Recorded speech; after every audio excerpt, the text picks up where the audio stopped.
নমস্কার বন্ধুরা, আমি রেখা। আমার রান্নাঘরে সবাইকে স্বাগত।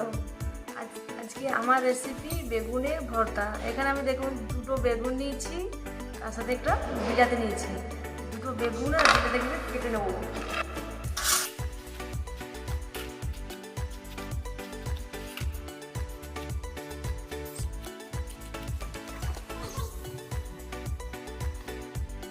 কাটা হয়ে গেছে। এবার বেগুন আমি নুন মাখিয়ে দেবো এবং হলুদ মাখিয়ে দেবো।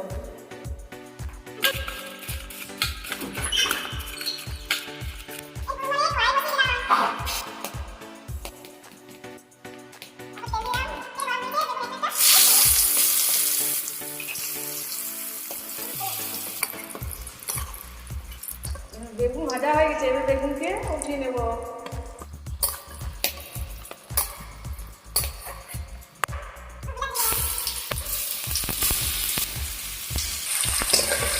বিলাতি ভাজা হয়ে গেছে।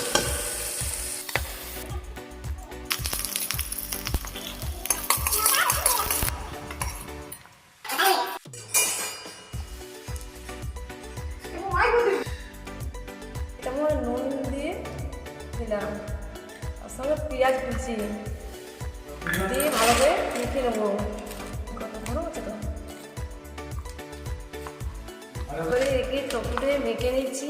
এরপর মাখা হয়ে গেছে। মাখা হয়ে যাওয়ার পর 1 চামচ ঘি দিয়ে দিলাম। বেশ, ভর্তা রেডি। আমি যে রান্না করে ভর্তা রেডি করেছি, আপনারাও করে দেখবেন। গরম ভাতের সঙ্গে ভালো লাগবে।